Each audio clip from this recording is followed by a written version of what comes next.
Sue Bird, an amazing icon in the WNBA. You should check that out. But anyway, I'm going to let you guys take over. Yeah, thank you. Thank you so much for having us today. On behalf of the Warriors, I want to thank President Biden and Vice President Harris for the invitation to come to the White House today to celebrate our championship from a year ago.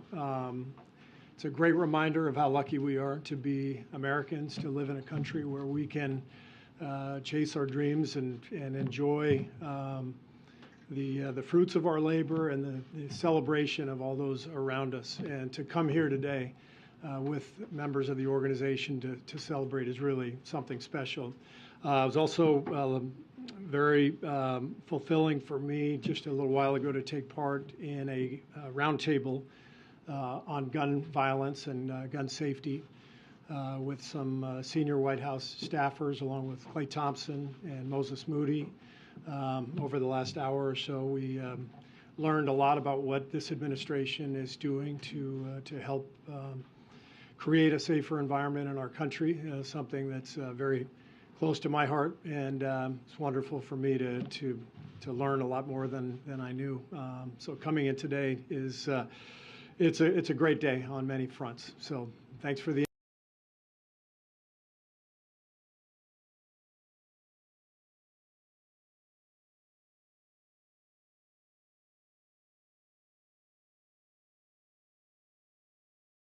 granted. 7 years ago, I believe, we were here last celebrating our first championship, and now back to celebrate our fourth. So to have this opportunity to reflect on the accomplishment last year, to bring everybody together to celebrate that, to also acknowledge the place sports has and bringing people together from all walks of life, all backgrounds, to provide inspiration, hope, love, togetherness, and that's what our journey was last year. So to have another opportunity to celebrate that means a lot, and a great opportunity for us from the basketball community to thank President Biden and his staff for all their hard work and diligence on getting Brittany Griner home. Was a big part of our basketball family, and it means a lot to know that she's here and home safe with her family, and all the work that went on behind the scenes to make that a reality. So I just want to say thank you there, and very excited to be here and celebrate the day, celebrate with our families, and appreciate the invitation. This is truly, truly special, so thank you to everybody. Thank you, guys. Thank you so much. Thank you, guys. Thank you. Thanks. Thank you so much. No questions, Karine? It's up to them. No, they as you can imagine, they have a tight schedule. I think they're on their way to meet with the president right now, and then, as you know, some of you will get to see the two of them and the rest of the team at the event that we're having for the Warriors in about an hour, or less than an hour. Okay, folks, thank you so much for joining us today, and it was great to hear from two people who have really been passionate voices on the issue that you heard them talk about, which was gun violence prevention. And we really, really are thankful to them for using their platform, their very, very big platform, to talk about an issue that is truly, as you all know and report, that is destroying many families across the country, many communities, and as you know, that the president has worked and been a leader on for many decades. And the bipartisan gun prevention bill that was signed this summer just showed the president's commitment to this issue, and as you all know, it continues. It doesn't stop with that legislation. On Friday, it was reported that Republicans have so-called plan to prioritize payments if Congress fails to address the debt ceiling. So I want to be very, very clear here, as I have been, as the president has been. This is not a plan. It is a recipe for economic catastrophe. As President Biden has made clear, Congress must deal with the debt limit and must do so without conditions. But congressional Republicans are threatening to hold the nation's full faith and credit, a mandate of the Constitution, hostage to their demands to cut Social Security, to cut Medicare, and to cut Medicaid. Brinksmanship that threatens the global economy. Their latest idea is that rather than paying its bills, the United States should make payment to wealthy bondholders, including foreign investors, and stop payments for border security, food safety, nursing homes, school lunches, the FAA, drug enforcement, and other programs Americans rely on every single day. This so-called prioritization scheme makes Republicans' priorities pretty clear, crystal clear, if I may add. They want to put wealthy bondholders over ordinary Americans who want safe foods, safe skies, safe communities, and secure borders. And it does nothing, absolutely nothing to change the fact that failing to deal with the debt limit would cause economic catastrophe. Bipartisan former Treasury secretaries and independent experts have called out how dangerous failing to raise the debt ceiling would be. And for example, I'll give you a couple. The Chamber of Commerce said it would have catastrophic economic consequences, end quote. In 2011, then Treasury Secretary Tim Geithner called it unworkable and also harmful. And a former economist to Republican Senators Rob Portman, Marco Rubio, and Mitt Romney called it really bad idea and, I quote, disaster. This is just another attempt by congressional Republicans to force unpopular cuts on programs critical to seniors, the middle class, and working families.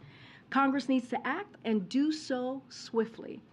There is no excuse for political brinksmanship when American jobs and economic safety is on the line here. I also wanted to highlight that this morning the White House released the first ever national strategy to advance equity, justice, and opportunity for Asian Americans, Native Hawaiian, and Pacific Islander communities. The strategy details much needed investment from 32 federal agencies, including improved data, language access, and combating anti-Asian hate. This unprecedented plan builds on the administration's broader equity agenda and President Biden's historic executive order to establish and reinvigorate the White House initiative on AA and NHPIs. And we're proud that the Biden-Harris administration reflects the rich diversity of America, including the first Asian American vice president. 14% of our appointees and nominees identify as AA and NHPI, double the share of the population. You can read the full strategy and more about the initiative on the whitehouse.gov. And finally, this morning, as some of you have already either covered or wrote about, Census Bureau released data that showed that President Biden's first 2 years in office have been the 2 greatest years for new small business applications on record, with 10.5 million total new business created, with unemployment at a record low, and the 2 strongest years of job creation in our history. There are reasons for economic optimism all over the country. Today's new data is the latest confirmation that President Biden's economic plan is indeed working and is building our economy from the bottom up and the middle out. Zeke, you want to take it? Thanks, Karine. Just 2 questions for you. I think start off with, over the weekend, the British government confirmed it was sending tanks to Ukraine for the first time. Will the U.S. follow suit and meet Ukraine's request there? And then separately, Prime Minister Rutte had in the meeting in the Oval Office a few minutes ago, very end, he alluded to potentially joining the U.S. and Germany and sending a Patriot missile system to Ukraine. Can you confirm that that was the announcement that's coming out of the meeting? We haven't gotten a readout yet. Okay, so we're going to have a readout very, very shortly. So once we have that, I will share that with all. The team will share that with all of you. As far as Patriot missiles, I can say they discussed that, the war in Ukraine and the importance of all the ongoing security assistance, but I would refer to Dutch for any specifics about their own plans as it relates to that specifically. As it relates to the conversation on, I'm sorry, I forgot the first question. The British movement on that over the weekend. So, look, we are always very, very careful on what our, we don't like to tell our allies what they should or should not do. But as you know, we have been partners with them when it comes to Ukraine, partners with our allies, and partners with them on how we are continuing to provide assistance to Ukraine in this aggressive war that we have seen, this brutal war that we continue to see by Russia. But certainly that is not something that we will direct. We will continue to focus. We have been the country that has provided the most assistance, as you all know, when it comes to security assistance, when it comes to humanitarian aid, and we are in constant conversations with Ukraine on what their needs are, and so we're going to continue to do that alongside our partners and also our allies. This is now an area where the UK is going to be ahead of the US sending Western tanks to Ukraine, because they're going ahead with sending more than a dozen of them in the coming weeks and months. The White House still hasn't approved that. So is that in the offing now for the U.S. to sort of leapfrog ahead back into the lead in providing assistance for Ukraine? Again, look, we are in constant conversation with the Ukrainians on their assistance. We have given the most assistance than any other country. The president, when he walked into the administration, he made sure that he brought the NATO together, he brought our alliance and partners together to make sure that we had the backs of the Ukrainian people. And so that is something that we're going to continue to do. Certainly, I'm not going to get ahead of any announcements from here. But again, this is we will be with the Ukrainian people for as long as it takes for them to defend themselves, against the brutality that we are seeing from the Russian aggression. And just on a different topic, regarding the discovery of classified and official documents at the president's residence and former office, last week. You told, I believe it was Phil, that we all can assume, the American people could assume that the searches were complete and all the documents had been recovered. On Saturday, the White House counsel's office said that 5 additional classified documents had been found. Is it safe to assume now that all the documents have been recovered, all the official records, all the classified documents are back in the custody of the National Archives, or are more searches underway to find out if there's anything else there? Look, I understand your question. We have addressed multiple questions from here. Multiple questions have been answered by the president. I know that you all just spent some of your colleagues, maybe you yourself, Zeke, was on the phone with my colleague for about 45 minutes that addressed a lot of your questions. I'm just going to continue to be prudent here. I'm going to let this ongoing review that is happening, this legal process that is happening, and let that process continue under the special counsel. I'm not going to comment from here. I'm not. One of the things that we have said for the last 2 years, when it comes to the Department of Justice, when it comes to legal matters, when it comes to legal issues, we have been very clear that we are not going to comment. We are not going to politically interfere, and that continues with this legal issue. And so I would refer you to the Department of Justice, refer you to the special counsel as it relates to specifics on this issue, and also my White House counsel colleagues are engaging with all of you and will certainly continue to have conversations on this. I will say that we are consistent with what we have said on cooperating fully with the Department of Justice on this issue, and we will continue to cooperate fully with the special counsel. Thanks, Karine. On Friday, you stood here, though, and were asked about these documents issued by our count some 18 times. At that point, the president's lawyers had found these 5 additional pages of classified documents. So did you not know on Friday that those documents had been found when you were at the podium, or are you being directed by someone to not be forthcoming on this issue? I have been forthcoming from this podium. What I said yes to was what the statement at the time that we all had, right? You all had the statement. And I was repeating what the council was sharing at that time. Right, we had that statement, so we knew what was in it. But you also knew. Did you not know that? I'm telling you, I just answered the question. I just said that I was repeating what the information that we had at that time, right? That you all had. I was confirming from what the special counsel had provided to all of you, and that we knew as well from here. So just to be very, very clear. And look, I've also been very clear about being prudent from here. I was also being very clear about being consistent from here and not going beyond what is currently happening, right? And again, this is an ongoing, I also said this was an ongoing review that was happening with the Department of Justice and, as we know, with the special counsel. I've been very consistent about that as well. And that's one of the reasons, your question to me is one of the reasons why we are being very, very careful and very mindful, and to not interfere here, and to make sure that the Department of Justice has their independence. Your question actually proves that, and that's why we're going to continue to refer you to Department of Justice and refer you to the special counsel or my colleagues at White House Counsel. Does President Biden have confidence in the way his team is handling this, with this trickle out of information and the documents being found day after day? I can tell you this, the president has confidence. I can tell you this, that the president and his team rightfully took action when they learned that the documents existed. They reached out to the archives. They reached out to the Department of Justice. That is the steps. We have been very clear about that, the steps and the process that we took here. And look, we're going to continue. We're going to continue to, as we have said, fully cooperate with the Department of Justice. We're going to fully cooperate with the President's team is going to fully cooperate with the special counsel. That does not stop, and that will just continue. Again, we are going to respect the independence of the Department of Justice. Could you describe his mood to us and the conversations you've had with him on this issue? His mood has been very clear. I saw him this morning. He's very focused. I traveled with him this weekend. He wants to make sure that he's continuing, and we are continuing to deliver for the American people. And we've been pretty consistent on that. If you think about last week, you heard from him about how his economic plan is working, how we have seen inflation go down for 6 months straight, how we have seen unemployment numbers at its lowest level in 50 years.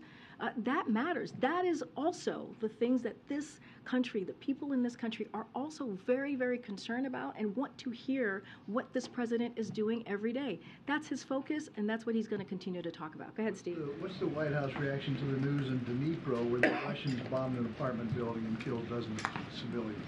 So, look, this weekend's strikes are another example, as you've heard us say, of the brutal and barbaric war that Russia is waging against the Ukrainian people. And we have seen this over and over again for about 10 months now, 11 months now. The United States will continue to provide, as I said at the top, Ukraine with what it needs to defend itself. That is incredibly important. That is a promise that the president made to President Zelensky when he was here not too long ago.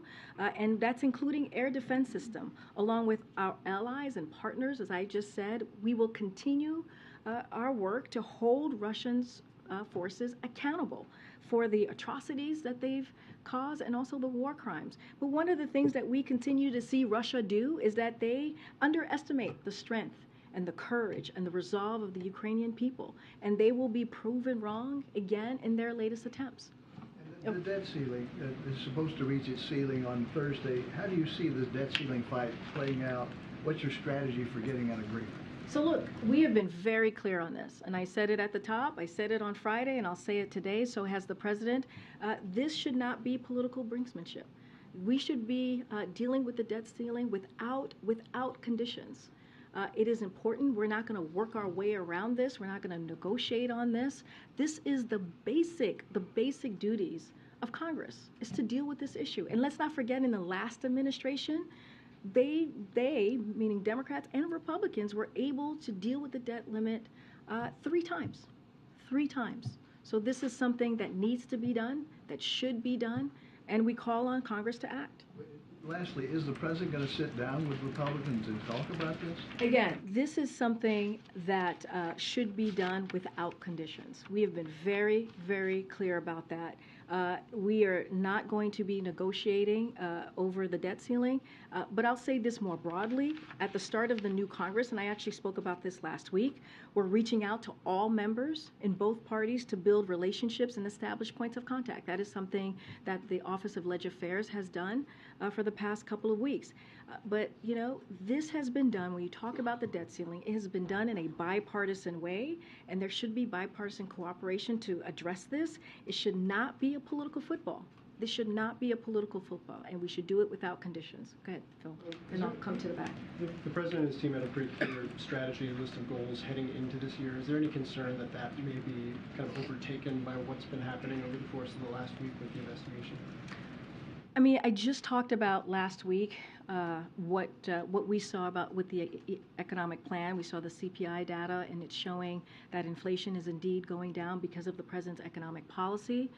We have seen the president do bipartisan work, bring both sides together. When you think about going to the bridge in Kentucky, and you saw that for yourselves. How the president was able to bring both sides together to talk about an issue that was so important for that region in Kentucky, to talk about infrastructure, something that many presidents before this president had tried to do and were not able to do it. In the last administration, it was a punchline. It was a joke when we talked about Infrastructure Week. And now under this president, we've been able to do it in a bipartisan way. Look, we're going to continue to do the work. We're going to have mayors here in a couple of days. We'll share more information about that event, and the president will talk to them about the work that we are doing and the work that we're going to continue for the American people. We went to Mexico City just about a week ago. We were in Mexico City, feels like 2 weeks ago, but yes, we were in Mexico City about a week ago. And you saw the president on the world stage talking to our closest partners in North America about how we're going to deal with issues that matter to the American people. And you saw the friendly engagement. You saw how successful that summit was. And so that's not going to stop the president.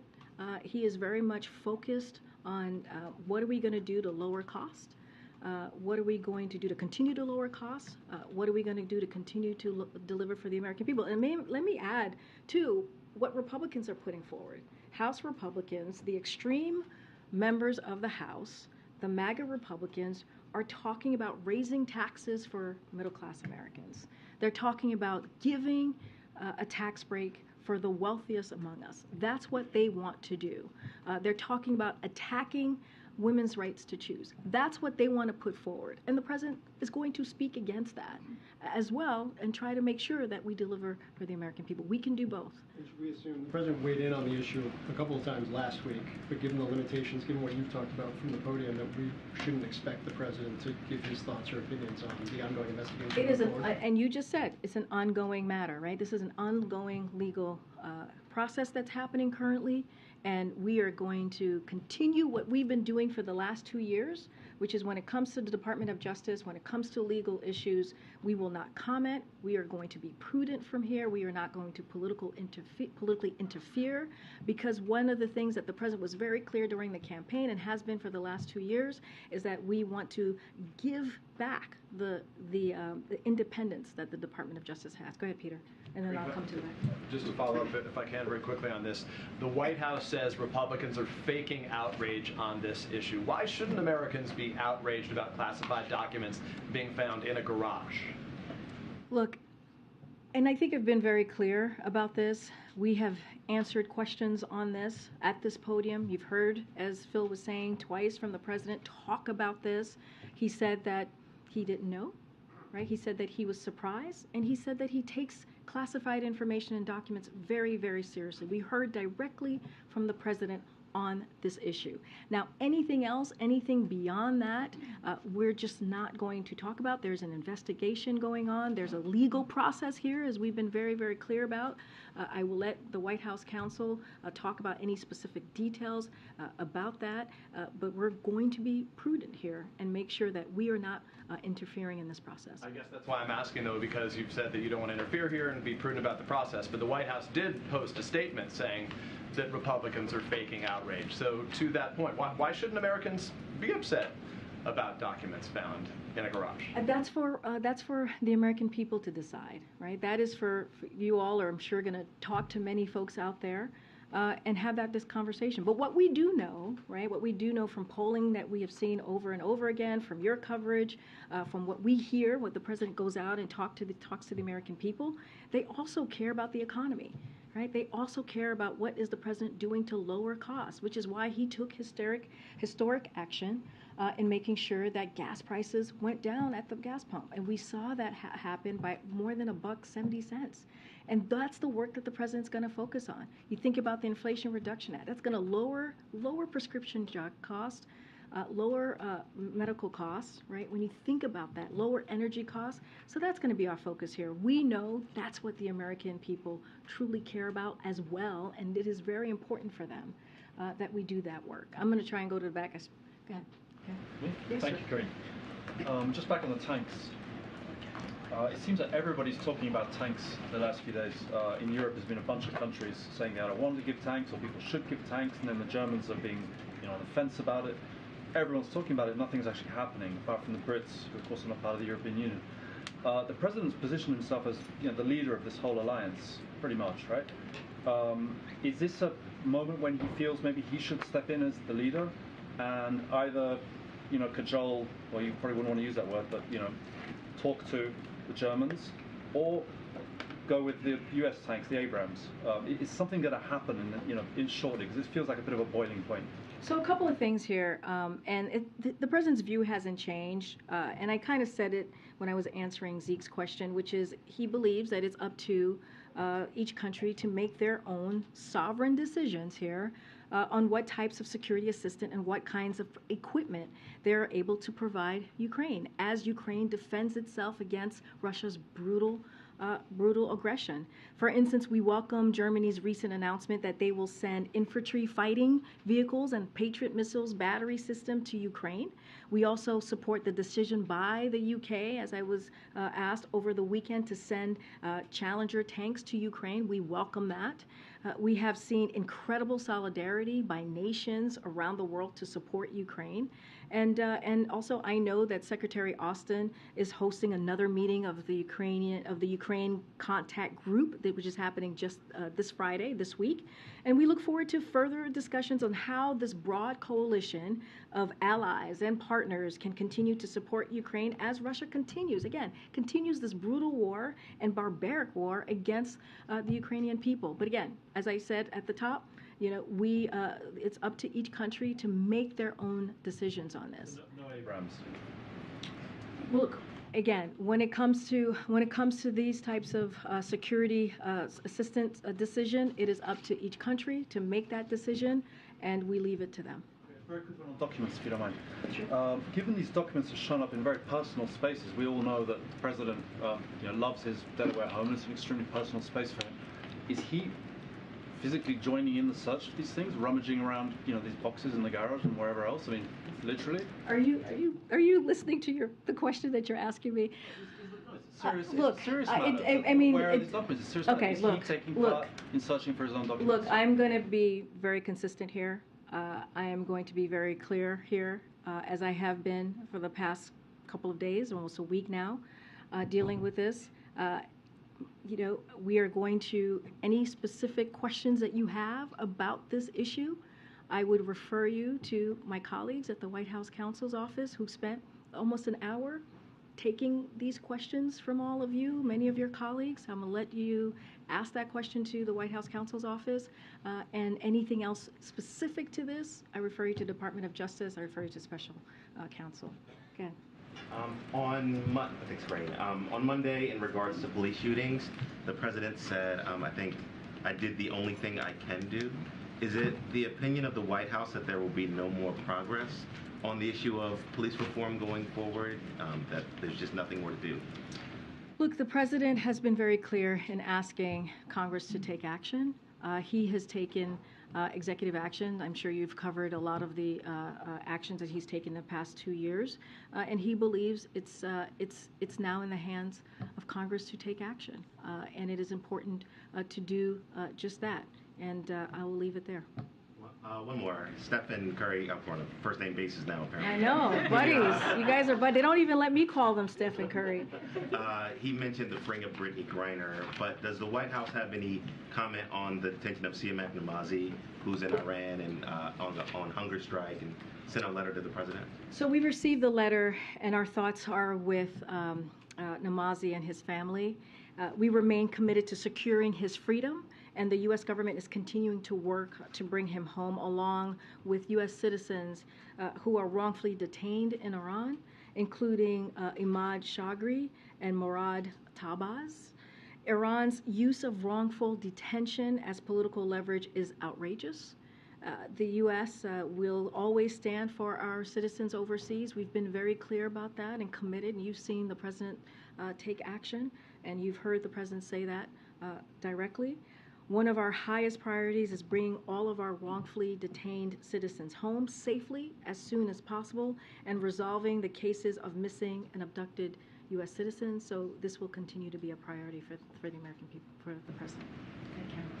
Does the White House have any reaction to the arrest in New Mexico of a former Republican candidate for the state house there who was allegedly organizing men to shoot at the homes of 4 Democratic elected officials? Don't have a comment on that at this time. I've heard the stories. I just need to check with the team to get the full rundown, but I don't have a comment at this time on that. Thanks, Karine.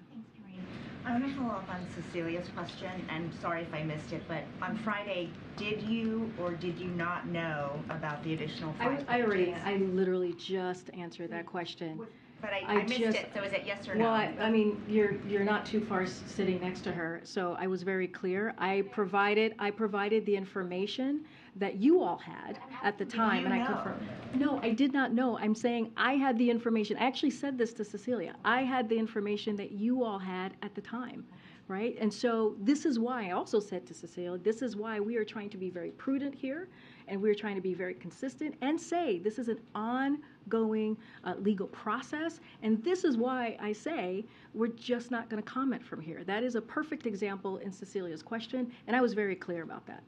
When did you learn about the documents found at the Penn Center in November and in Wilmington in December? When your team was doing a story on it. Because I was also asked a similar question about if our team has been engaged on this, and I've been very clear. This is something that the White House counsel is handling. This is something that is being handled by the president's lawyers, and been very clear. This is why we are being prudent here. This is why we're being consistent with what we have done the last 2 years when it comes to DOJ, Department of Justice investigation. We are just not going to interfere. Well, on that note, you've repeatedly emphasized the need, just as you did today, for independence, for integrity of the Department of Justice investigation. One reason why you continue to point us to the DOJ. So I wonder why then did the White House counsel go to Wilmington to facilitate the handing over of documents to the DOJ? How is that separate?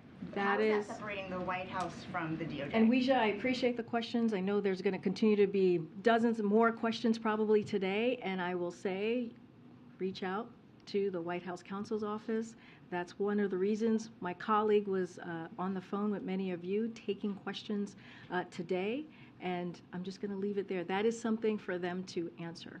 Okay, but it's related to something that you keep telling us, which is how much it is important to this White House to separate the White House from the DOJ's investigation.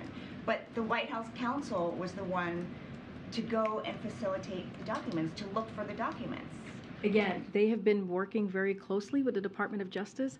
I would refer you to them. If you want to know specifically about their actions, specifically about what they're doing, I would point you to the White House counsel's office. Look, guys, you guys can ask me this 100 times, 200 times if you wish. I'm going to keep saying the same thing. I hear your question. It's been asked, it's been answered, it's been noted, and we're just going to try to move on here, and we're going to move on. We're going to move on. We're going to move on. False information. We're going to move One on. more, because Ian did have that call today, and he said that the White House would, quote, fully cooperate with the investigation. Does that mean that President Biden is willing to be interviewed if called on? I'm just not going to. You're asking a question that should go to the White House counsel's office. As you just said, Ian, you spoke to my colleague just moments ago. That is something that the White House counsel's office should be answering. Anything specific to the DOJ or special counsels, what they're doing, you need to reach out to them. Go ahead, Tam. Yeah. Are you upset that you came out to this podium on Friday with incomplete and inaccurate information? And are you concerned that it affects your credibility up here? Well, what I'm concerned about is making sure that we do not politically interfere in the Department of Justice, that we continue to be consistent over the last 2 years, and that is continue to refer you all when it comes to an ongoing process.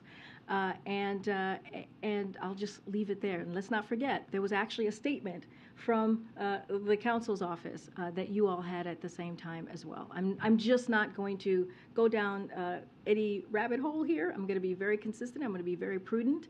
And again, I've been asked that question. I've answered it. It's been noted, the question, and we're just going to move on. Go ahead, JJ. Thanks. So just to clarify on the debt ceiling again, so the White House has no intention of sitting down with Leader McCarthy on the debt ceiling in the coming month or at all? What we're saying here is that we've been very, very clear. I was clear at the top. I was clear when I was just asked this question. Congress is going to need to address the debt without conditions, and it's just that simple. There should be no hostage taking here. There should be no attempts to exploit the debt ceiling or to leverage it. We're going to be very, very clear about that. And again, and I said this before, this was done 3 times under the last administration in a bipartisan way. This is the duty of Congress. This is something that is their basic duty, to deal with the debt ceiling.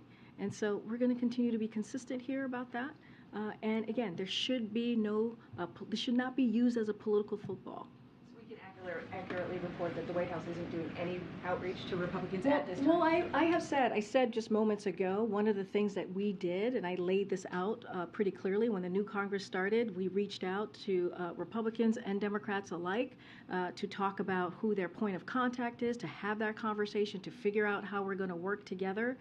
And so there is constant conversations happening with members of Congress and their team. That is something that we are doing almost certainly on a weekly basis, and that always is going to happen. Those conversations are always going to happen. I'm certainly not going to read out every conversation that we're having with congressional members or congressional staff. What I am saying is that we have been very clear that this should be done. When we're talking about the debt ceiling, it should be done without conditions, and it should not be used as a political football. Just wanted to go back to the bilat earlier and the one last week with the Prime Minister of Japan. These are 2 countries that are huge players in the semiconductor chain. Have you made any progress in getting those countries to join the efforts that the U.S. has started to restrict China's access to those semiconductors, to that technology? So just want to be very clear on this as well. We don't push any of our allies or our partners. We consult with them closely, and they make their own decisions. And this is how we move forward with our relationship, again, with our allies and partners. We all recognize the importance of this issue to national security, and the President did discuss it, along with a host of other important regional and global issues. Look, this is going to be a continuing part of a group consultation here, and I don't have any announcements to make or anything further to share on this. But does the President feel that the U.S. can be successful in preventing China from getting that technology if these types of countries like the Netherlands, like Japan, don't join, even if it's not exactly the same restrictions, but don't join in those types of efforts? Again, we're just not going to push our partners and allies here. Again, the President, it did come up in their conversation. I'm just not going to getting into specific conversations or what happened or what was said. What we believe is that our close allies and partners make their own decisions on these types of things. Is there a bipartisan plan for our youth today? Do we have a focus on either education? Are we looking at, I just wanted to soften the mood a little bit in the room, but is there anything that we're focusing on in terms of education, in terms of funding for new programs that we've come to the table to agree upon? Well, thank you for your question. Look, the Department of Education, which is leading on that, on education and what we're doing to deliver for young people, certainly is a priority for this president and for the Department of Education. Don't have any specific programs or new programs to announce from here, but that is, making sure that young people have what they need to have a good, strong education, of course, is a priority for this president. Let's not forget, the First Lady is an educator herself, and she talks about that and has done the work as well well as First Lady on the things that this administration is doing to move that ball forward. Don't have anything specific to share, but clearly it's a priority for us and our young people across, our millions and millions of young people across the country to make sure that they have just and fair opportunities and that they should have. Go ahead. I'll come to you later. Yeah, thanks, Karine. So I want to ask you about trade. We're days away now from the president being 2 years in office, and there have been no completed trade deals. Why not? So a couple of things here. So when the president was running, he made clear that we will invest in American workers and communities before pursuing new trade deals, and this is exactly what we've been doing. You've seen it for yourselves. You've heard the investments that have been made, especially as you think about manufacturing coming back to the U.S., and that is exactly what we're going to continue to do. So you've seen our economic agenda spur historic recovery and a manufacturing boom at home. More than 750,000 manufacturing jobs were created right here under this president. At the same time, we are working. Most of the jobs added. Well, we go back and forth on this, Ed. I hear you. I'm 750,000 jobs. Let me finish your answer. You asked me a question, but at the same time, we are working swiftly to finalize the Indo-Pacific Economic Framework, which represent 40% of the world GDP, and will address the core issues that will define much of our success in the coming decades, like clean energy and the digital economy, while fortifying our economies against a range of threats from fragile supply chains to tax havens. We are committed in every region of the world to strengthen trade and investment in a manner that promotes good, paying American jobs, and also high standards and supply chain resiliency. And that has been the president's priority. At every step of the way, we will work with Congress to negotiate and develop trade policies that advance the interest of all Americans, support U.S. innovation and workers, and enhance our competitiveness. And that has been the president's priority. That is what he talked about during the campaign, and that's what he's been doing and delivering on for the past 2 years. Go around. Go ahead, April. Karine, two questions. You just, from the podium, in an answer to one of the reporters, you said something about you don't want to politically interfere when it comes to this investigation on the documents. I asked you when we first heard about the documents, there is a political component and a legal component. But can you expound upon what you don't want to interfere on politically? Because many pundits, many lawyers, many politicians are saying that this is also an issue that could prohibit a lot of work in this 118th Congress, a lot of work for the American people in this moment. Could you expound on what you were talking about? Well, look, I'm not going to get into politics from here, and I've been very clear about that. I've answered that question multiple times already. What I can say is that the president's going to stay laser focused on delivering for the American people. And that's going to continue to be the work that he sees at hand. When it comes to the economy, when it comes to the bipartisan infrastructure legislation, when it comes to implementing the Inflation Reduction Act, which we announced a couple of items last week on how important it's going to be for Medicare to negotiate. That is something that is going to be critical for the American families, for American people across the country, being able to negotiate the price of drugs and cap it at $2,000 a year. That's going to make a difference in people's lives, right? Continuing to do the work that he has been doing to lower costs. And we've seen that. We've seen that the president's economic plan is indeed working. And so, look, that is not going to stop us. That is something we're going to continue to talk about. And you're seeing how the work that he's put in the last 2 years, his administration, the work that he's done with Congress in a bipartisan way in historic fashions is actually working. And so that's going to be our focus. Last question. In this moment, there are Democrats who are saying they're looking to tomorrow. It's a bright spot for Democrats with the inauguration of Wes Moore as Maryland's first black governor, as the third black elected governor in the nation. What does the president say, and what does this White House say about his elevation as a citizen who rose to the highest heights in the state of Maryland, especially as he campaigned for him? Well, the president is very much looking forward to working with Governor Westmore. And, you saw the governor, I don't even know, is he a governor-elect yet, or has he been a governor-elect? So I want to give him the right title here. And you saw Westmore, Governor-elect Westmore, and the president many times over the last several months. They developed a friendship. The president's very much looking forward to working with him. And we think it's important. It's important to have that representation. It's important to have someone as, someone who is qualified and passionate about the work as Westmore be in a position where he can make a change and make a difference for Marylanders. And so that is critically important. Look, there is bright spots. There are, just if you look across the country, what we saw in state elections and what we saw with governorships, what we saw in other really key important states, state offices, it was a bright spot.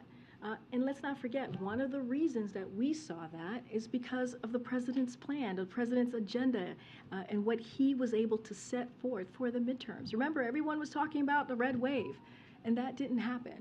And that didn't happen because of the president's leadership. Karine.